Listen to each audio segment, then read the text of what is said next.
And welcome back to Sunday afternoon footy. It's the Swans by 36 points coming into the third quarter here. And the Bulldogs would have been a lot happier with that second quarter. They got up there in the contested footy and really challenged the Swans' gun midfield. But they're going to have to do more of that. It's that next step when they've got that footy, staying composed and using it well into their forward line. Learn what the Swans do, learn how they open up their forward line. But they did get back in the game in that second quarter. So it sets for a big third quarter here. Thanks, Andrew. Down on the boundary.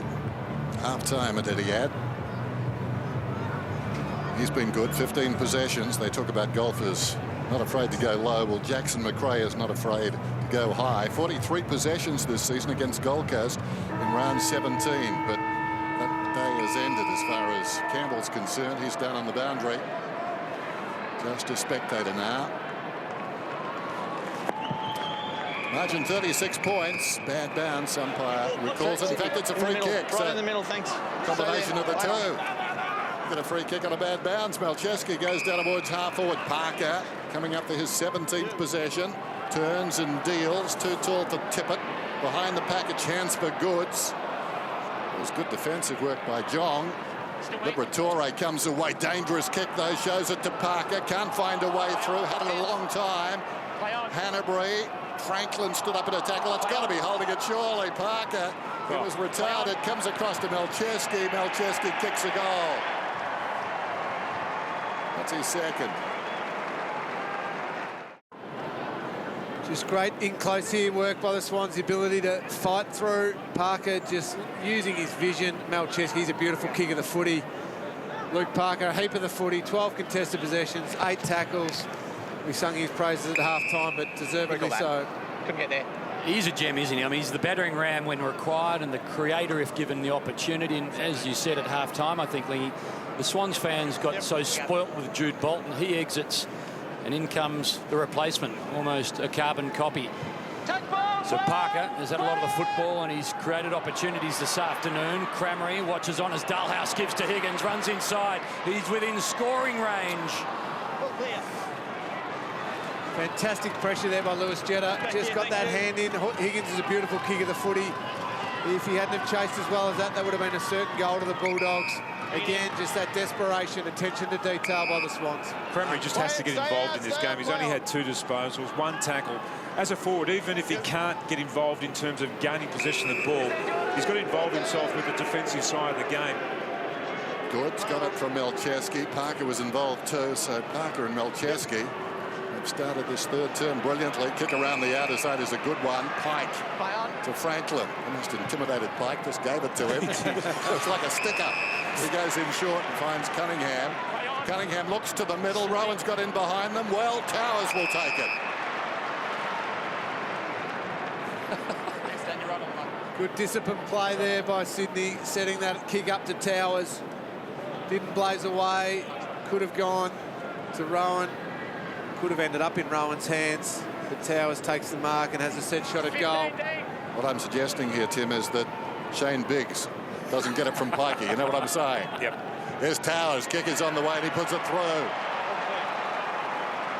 He's been good.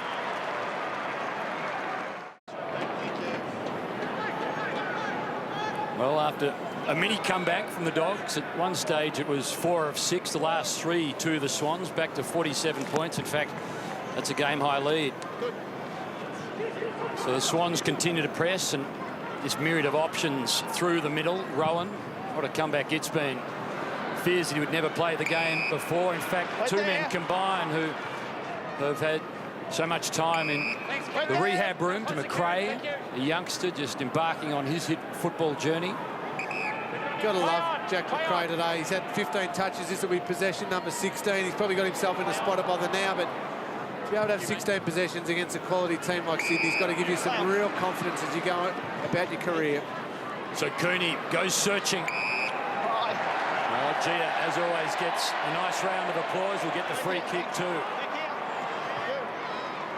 Who's on the end of all of this? Well, Stringer. It's just so different, isn't it, Tim? The entry's inside 50 when you've got Tippett and Franklin leading and the midfielders delivering the perfect football, to Stringer and Crammery getting bullied by the defenders and the delivery not quite at the same level. Cordy, Tippett goes feeling, finds him, knocks it down. Terrific stuff. Parker continues to get the football. Towers. Buddy Morris has a win. Back he goes. Murphy. Well, he's picked off Lloyd. Lloyd finds Parker. With strength on the burst. Mitchell, forward end of the square. Vacant goal square at the end. Tracking it down is Franklin now. He's on his right side there. Slips a hand pass away brilliantly to his little mate Hanbury in the goal square. Broad smiles all round. And we just see the smart open forward line of the Sydney Swans. Buddy Franklin, quick flick over there to Hanbury. The 8th individual goal kicker for the Swans. Just so much spread around their forward line. They don't know who to cover at the moment, the Bulldogs. Milcheski come off, had a bit of work done to his calf, got it heavily strapped, but he's back out in the ground, which is good news for the Swans. Keep that 1 metre, boys. Look at the names around the ball for the Swans. McVeigh, Mitchell, who's getting a lot of the football. He's been given an opportunity. Can he hold his spot? Well, Buddy Franklin was held. No, other way round.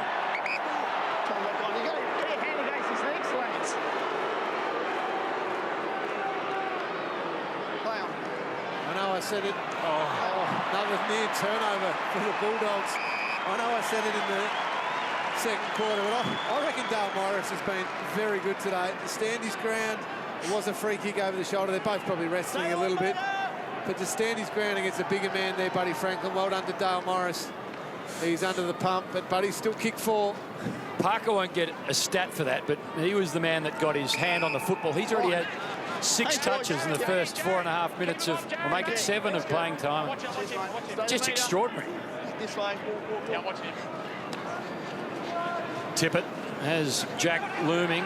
He was left behind. Murphy threads the needle, finds Stevens. Well, he's found his man. This occasion it's Stringer. Stringer, he's only got one option. It's Crameri because ignores him. And then to John Siracusa, left it behind 2. Crameri, hands and knees, might find Gia. Well, the handball didn't get there in the end, and they combine. Smith, Rampy, Rowan. They've got all the answers, the Swans, at both ends of the ground. Jetta, deep in the back pocket. Beautiful kick. Inside the defensive 50. Mike Pike. Lloyd lurking. Does okay. Gets away from a would-be tackler. Has a bounce. High ball. Now Tippett. 2 to contend with here. And one of that pair peels off. Finds the footy on the deck. Tippett comes back. Applies some pressure. Roughhead gave it to Liberatore, to Picken. And now it's with Murphy. Still needs some help. Liberatore. Kicks towards half forward eventually. Going back with courage, Mike Pike. Rampy puts the clamps on Dalhouse. Whistle, ball up. Tim, you just spoke about how quickly Sydney break when they're going forward. How impressive was it, though, when the Bulldogs won the footy then, how quickly they broke to get back to defend as well. Two-way running at its best. Stevens gets it out of there. Hanbury stood up in the tackle. Biggs, the high ball towards the wing. Goods couldn't take the mark. Cooney into the path of Pickens, spins out of trouble, beautifully done. Kicks it down towards full forward, working in front down there, but unable to get very much purchase on the footy, if any, was Bontempelli, and the ball goes out of bounds. We'll have a throw-in. Must be an exhausting experience playing Sydney. Well, you need to work hard both ways. Defensively, of course, to try and stop their run, but you've got to be able to attack on them as well, because they do work exceptionally well each way. Kobe Stevens. Well, Richards will get there one way or the other. He has the ball deflected into the point post. No score. Well, maybe. I believe that it's hit the behind post for a throw in. We just check to make sure that it hasn't crossed the pond line first from behind. Score review. Umpire's call is a boundary throw in. We just want to check that it didn't cross the line before it's hit the post. No, I think, Tim, this is your domain, so you take over. I'm just going to make sure I'm actually looking at the right bit of vision, though, Dan, before I make a call on this. If it did hit the post, hit the back of the post, did it? Yeah. So that's still the post. Yeah. So that would still be a throw-in, yes? Review complete. Yes. Umpire's call. And it's an odd post that we have in Australian rules, too. There are varying thicknesses, including where they put their flags. It's not going to that. They need to go up to infinity too, don't they? So maybe Gillen can work on that. Can you organise that, hey? Another Toss did. lasers to the clouds. Because that's where the goals get controversial, more of them than any other way. That high kick that floats one side or other of the post. Ask Tony Liberatore. Under the chest of Higgins. Play on. So what can Higgins create? Through the middle he goes. Murphy. Right there. Right on to Harry. No closer, thank you. Play on. You. Well, every Swan Right there.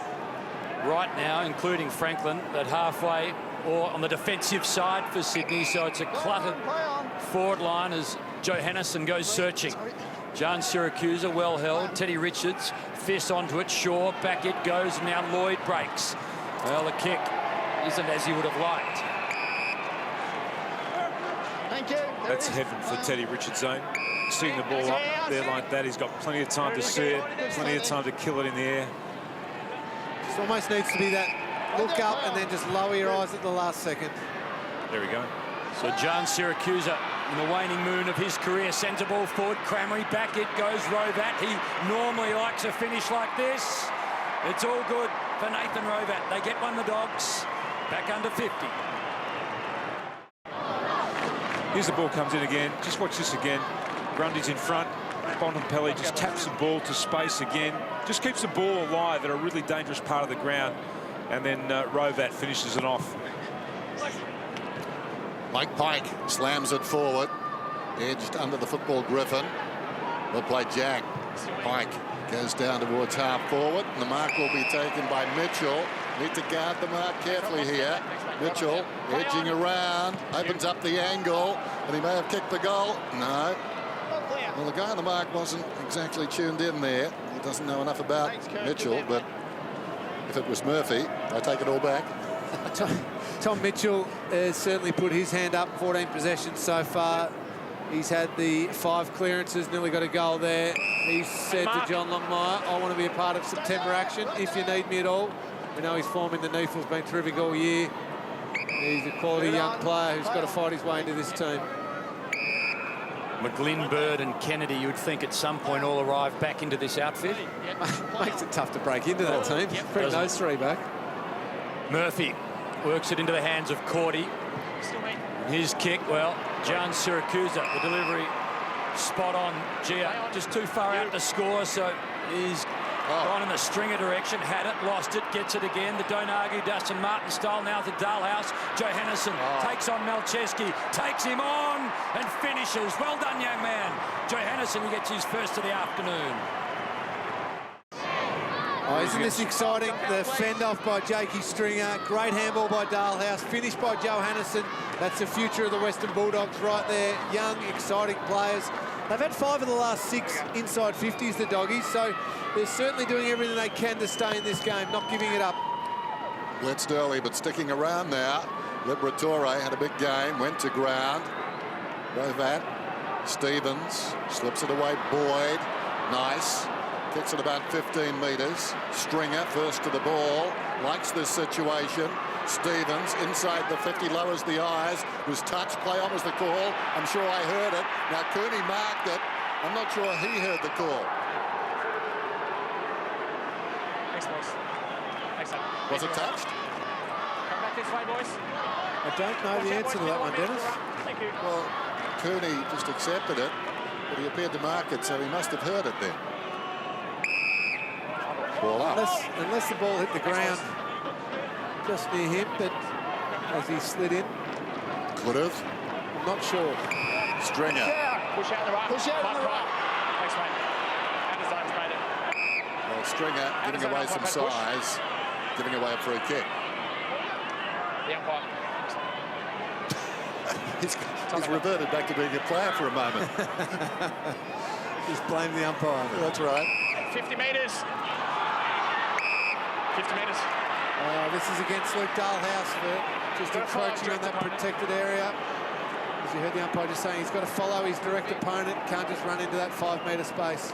Mike Pike goes out wide then. Oh, nasty bounce for Richards. Strength from Cramry. Bontempelli. Stringer runs into goal. 15 metres out. And don't tell me. Yep.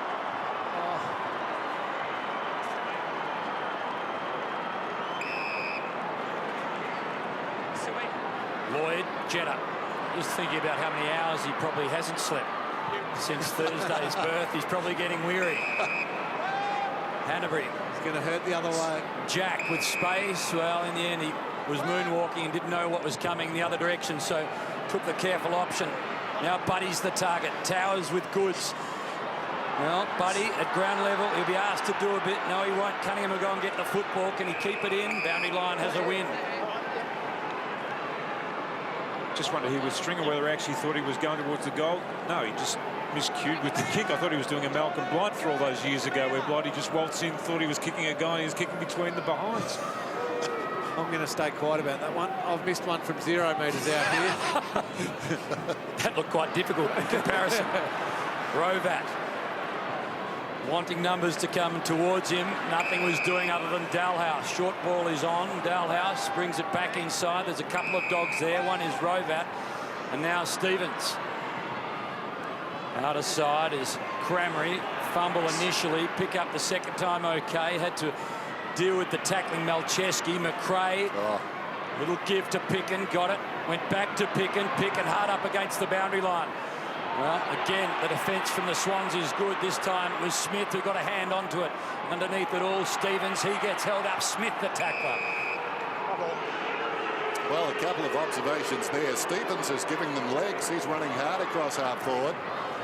And the boy, McRae, is special. Just saw that last 10 minutes too, Dan.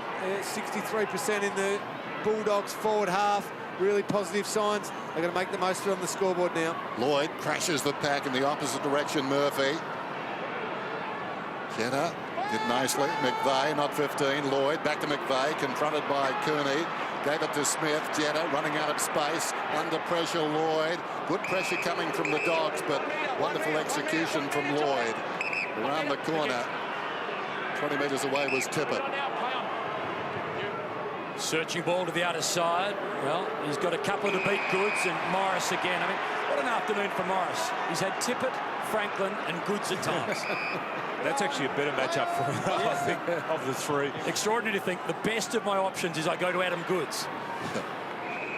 He'll sleep for 3 days, wake up on Wednesday and wonder how he went. And he's just rotated back to Buddy Franklin. So Tippett, he's done it all over the ground this afternoon. Gives Mike Pike a bit of a rest. McRae, he's had a lot of the football. 19th time he's seen it. Higgins combines back to Boyd. Bullets the handball. McRae again. Quickly. He was stationary when he kicked it. Went inside. McRae thumps the ball away. Picked off by Higgins, who'll run inside 50. Looks up. The kick not ideal. Bounces between three Dogs. Bontempelli again. Got a hand onto it. Might be able to finish. Bontempelli! Well, after we saw what he did against the Demons, I thought anything is possible. He was every chance there. The boost here was against Buddy Franklin. No, that's all right. Nothing wrong with that. You're allowed to put pressure on the kicker. Yeah, I think Buddy, from his vantage point, I just noticed that that boy McRae is special. So he gave him one. All within the rules. Rovat. Johannesson ignores Stevens, goes long in from the side. Stringer launched himself. Couldn't take the mark. Is it the mark to Bontempelli? Could have been a team mark. Bontempelli in all sorts of trouble, and the umpire only about 15 metres away. Was going to ball it up. Stringer, what a leap. We think that's fine, but we're never quite sure. Richards kicks into Griffin, and the ball ricochets out of bounds. Gee, you went up then, Lingy. You went up higher than Bontempelli then. Did he mark it or not? I'm certain that was a mark. We'll hopefully have another look at it. I thought he had all the ball there and brought it down, or landed in his lap anyway. Well, we'll have a look at it next stoppage. Jack, Parker, McVeigh waited, Malcheski got it. Crashes the ball into the middle. Higgins, Murphy, two Dogs, and just the one Swan, Mitchell, the youngster, drags the dog off the ball, ends up with Jetta, who thumps it forward. Cunningham's got some pace, can pick and keep up with him. Goods runs into open territory. Goods, bouncing ball. Will it be kind to the old Swan? Once, twice, into the arms. Goal to Adam Goods.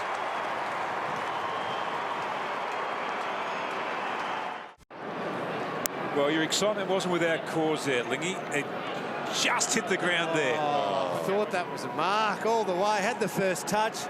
came down. Almost fell in his lap. I got a little bit excited, didn't I? You did. We've heard of the accidental tourist. That was almost the accidental mark. Thank you. Player Bannister's going to do it again then. That was power running by Goods moments ago. Roughhead tried to go with him, couldn't, and then was spent behind the goal line after the goal was kicked, and Goods was jogging back to the centre. Free kick to Tippett, right on the 50. Straight back now, Sean.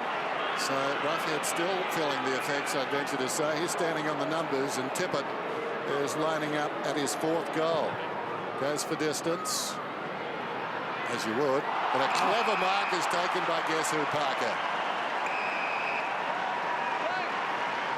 We saw him riding the waves at half-time. Well, he's riding his luck in this 3rd term to good effect. Sticking out one hand and the ball's stuck. The way he's going, he'll kick this, and he does. Simple stuff. His first goal.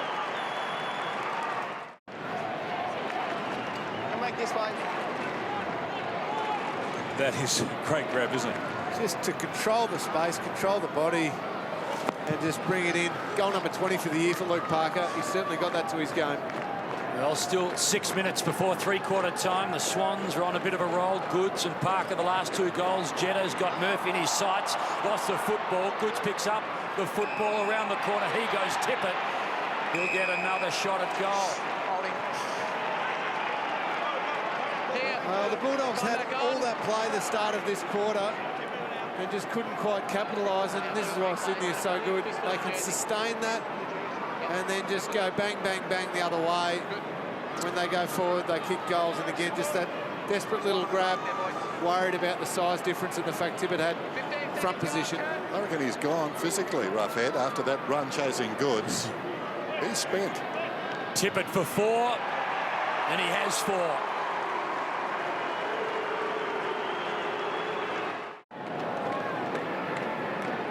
There's the live ladder.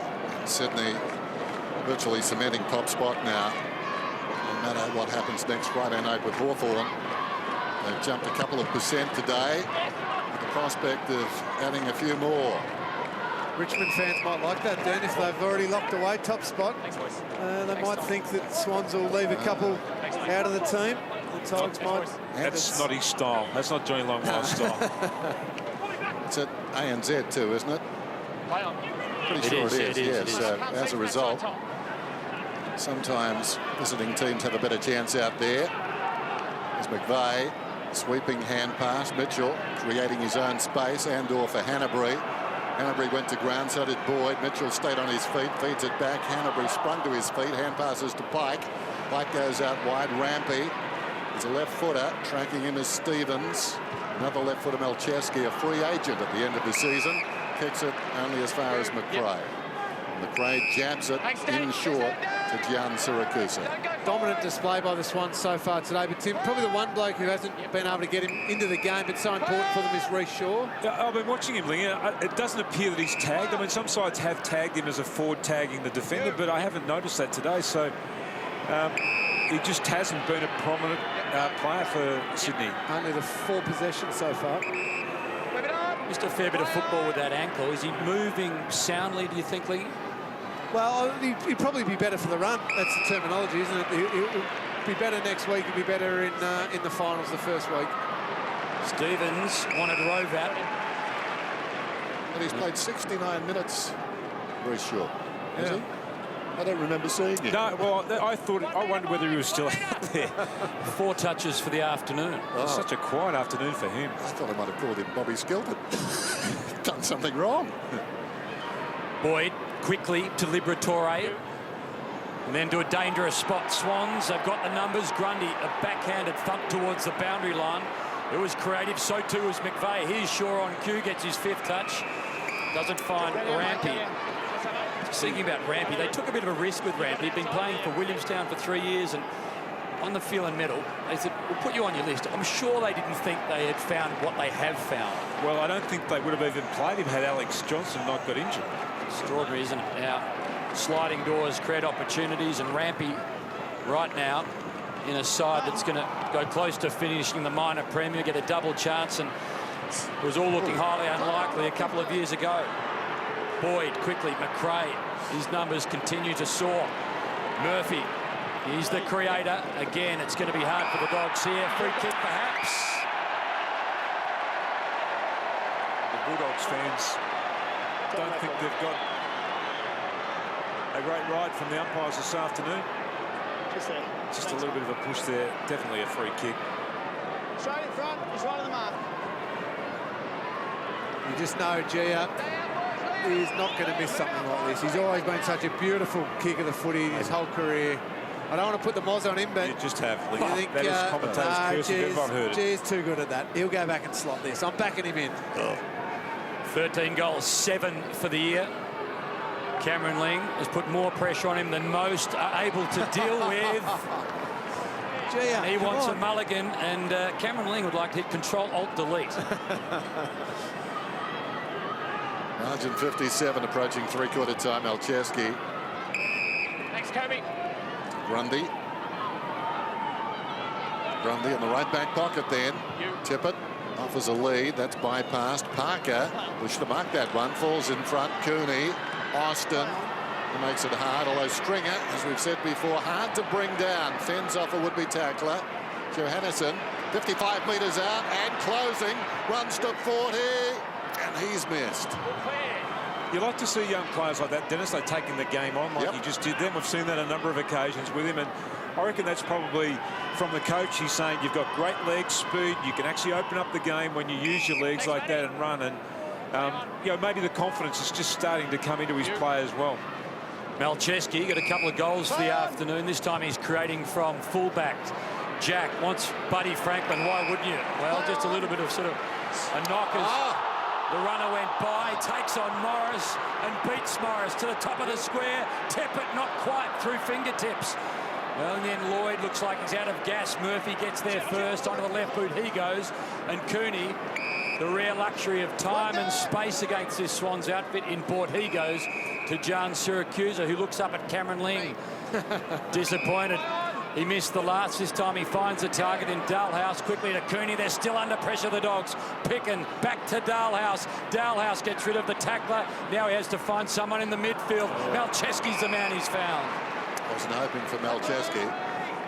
Alongside the centre circles. Interesting free agent too, Malcheski. That's a lovely kick down to the 50.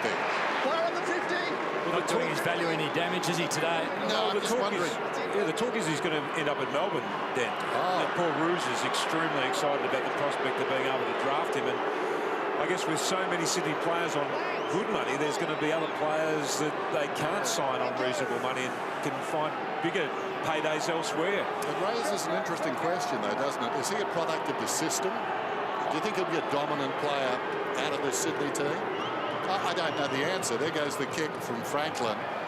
And he's out to the left and through it goes. I don't think he'll get the opportunities per se to be able to run and explode like he does at a lesser team. Hey, Tim, I'm sorry to jump in there. Just love Gary Rowan's ability there to defend them on the mark there. Instead of just standing the mark, actually go across and cut off Cooney running there. Just the little things that Sydney do so well. They do all those things well, don't they? I mean, they're a well-drilled team. He's been really good in that defensive unit, Gary Rowan. He's played on Cooney today, kept him relatively quiet, so we know him for his speed and his skill with the ball, but we've seen another side of him today where he really wants to shut down his opponent. So Pickin goes to a herd of players. Richards amongst it all, knocked down to Towers, to Shaw, and again Buddy and Tippett, the two likely targets. Again Morris finds himself in between a rock and a hard place, and well, he takes the mark on this occasion. McRae will end the third term with the ball in his hands, and well, he is at some sort of an afternoon. He's had the ball on 23 occasions. Only Luke Parker and McVeigh have had it more, 24 apiece. Three-quarter time on a Sunday afternoon. Sydney in full control. They lead the Dogs by 57 points.